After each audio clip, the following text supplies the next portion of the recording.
Welcome back, brothers and sisters. I am Braden. This is Langley Outdoors Academy, and thank you for stopping by. Alright, today is the 10th of January, and we're going to do something that I think you guys are going to find really useful. Content for the day, 10th day straight of content. I actually found the bill that they proposed in Congress last January for gun control. And now we're going to talk about that in a second, and some of the high points and the low points. But the reason that I want to talk about this is because this is a really good barometer for where their brains are at, because at the time, they had no chance of even getting it on the floor, and it was pointless. So they put all of the goodies in there. So we're going to explore that. There's like 7 items that I want to get in front of you guys because they're crazy. But stay to the end because it kind of goes from least crazy to real crazy. Alright, so update on the channel, the newsletter. You guys did amazing. You guys are jumping on that newsletter like crazy. And please, if you have not yet, get on that. I'm going to start sending out every Friday a newsletter of any ammo deals that I can find through my dealers, through my distributors, through the internet. Anything that I can find through my support channels, I'm just going to put in that newsletter and send your way with links in there, because we got to get this stuff out and make sure you guys are flush with ammo should you need it. But anyway, it's free. The link is in the comments field below, langleyfirearmsacademy.com. If you think that would be beneficial to you, please do join that, and then I'll send you an email every Friday. Sugar update, 10th day straight of no sugar. I'm at 246.2, so I'm flatlined again. It's interesting, I'm noticing a flattening of the weight limit, or weight loss.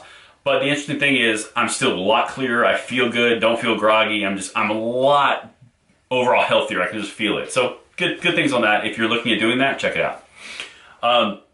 But now let's get to the point. And I'm going to open up my laptop here because I actually had to make notes. And I'm going to read these things to you guys because some of the stuff in here is insanity. It's crazy town. So let me just frame this up for you guys for your reference.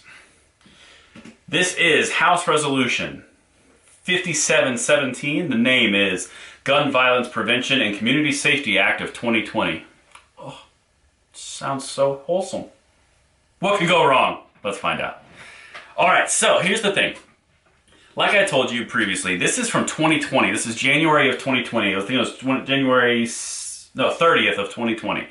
So this is not on the floor. This is not being actioned. This has not been put forward.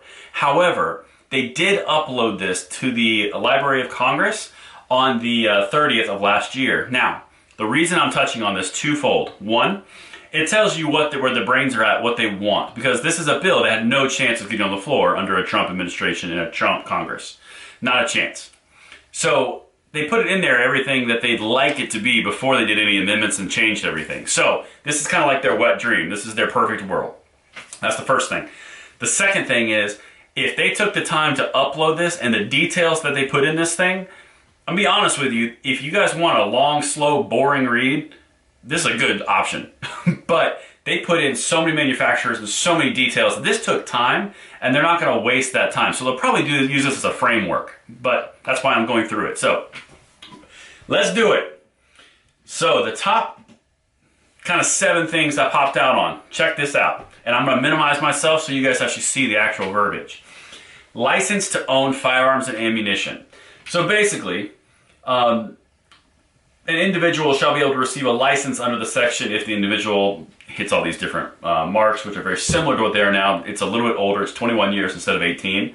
But it says it shall be unlawful for any individual who is not licensed under the section to knowingly purchase, acquire, or possess a firearm or ammunition. So it's kind of like New York in that aspect. Ammunition is viewed the same as guns. But the more important thing here is license required to even buy or own a gun. Okay? That's a problem. Next one down. Completion of background checks. There's a mandatory minimum 7-day waiting period.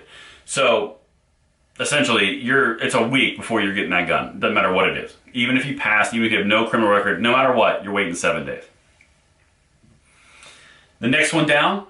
The minimum age for purchasing firearms and ammunition. So basically, they're changing it from 18 to 21. Okay, so right now, it's a little, you can buy ammo, like, a 10-year-old's not going to buy ammo. But if you're like 18, 19, you can buy ammo. It's no big deal.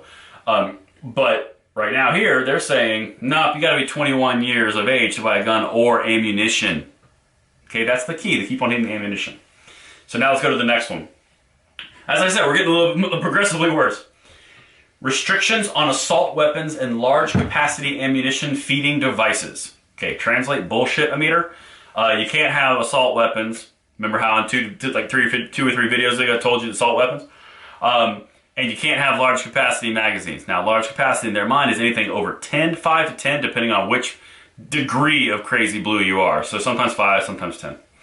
But anyway, so it shall be unlawful for a person to import, sell, manufacture, transfer, or possess in or affecting interstate or foreign commerce, other video, remember that?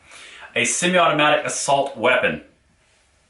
Alright, so essentially, guns are banned. Semis are banned. Now, it actually goes on further. I'm not going to go through the whole thing.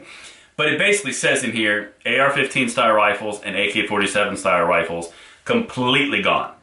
Okay? Now, it's a very important caveat that I really want to hit on this with you. The way this bill is written, it is not a retroactive ban, so therefore it is not outright confiscation. It actually states in this bill that guns will not be confiscated, just nothing from the passage of this bill going forward can be created for civilians. Okay? So essentially, the closest thing that you can equate this to is like the automatic weapons creation ban that I touched on in another video, where you can't create additional weapons that are automatic. Similar concept, but only for semi-automatics, ARs, and AK styles. And they went through the entire list. Like they did their research. They nailed everything on this portion. Also, they're treating magazines as assault, like the same class as assault weapons, so you cannot have those magazines either. It's important to note. This next one, they actually are allocating funds from a fund called the BYRNE, Byrne grants for buyback programs of semi-automatic assault weapons and large capacity ammunition feeding devices. Basically, that's voluntary buyback programs. So, whatever. Restrictions on firearm silencers and firearm mufflers. Okay, so essentially, no suppressors. I don't really know what like a muffler is, but no suppressors. And I imagine they're talking about like shrouds. I mean, it actually says shrouds and you can't have them. But, I mean, I don't really know what they're going for with mufflers. But, you know, maybe they're actually talking about real mufflers. Oops.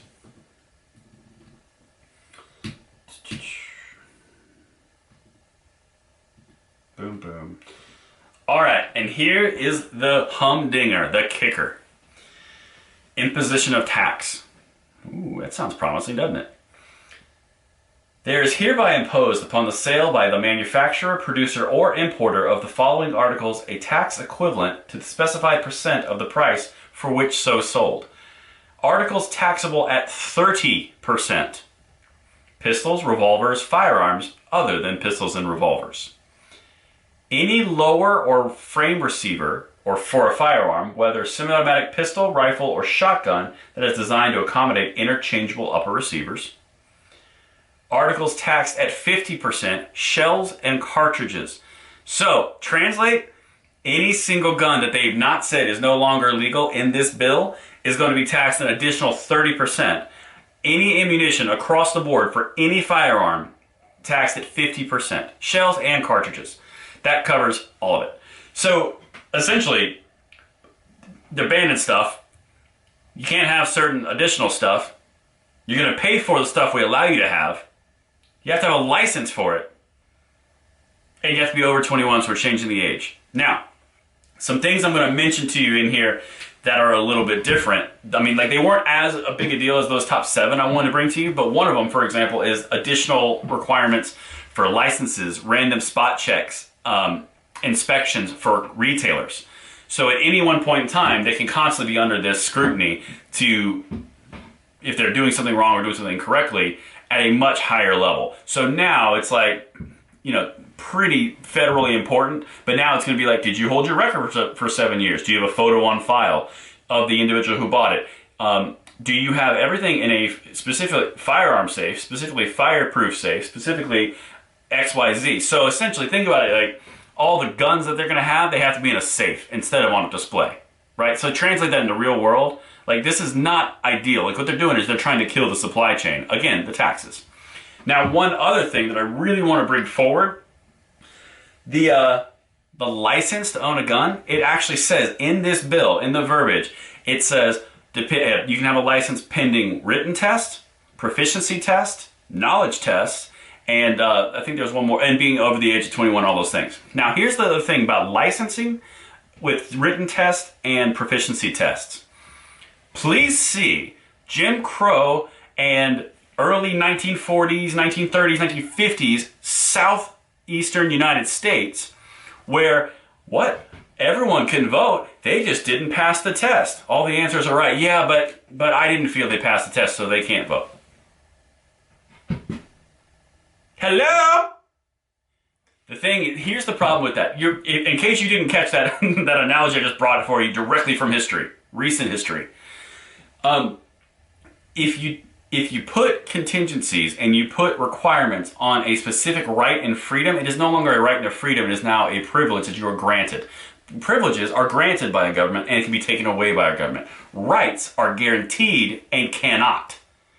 And that's the thing. That's what they're doing. And that's the entire principle of the civil rights movement was we have a right to vote. We have a right for equal representation. There is nothing that you are supporting that goes with the Constitution or what we're supposed to be doing.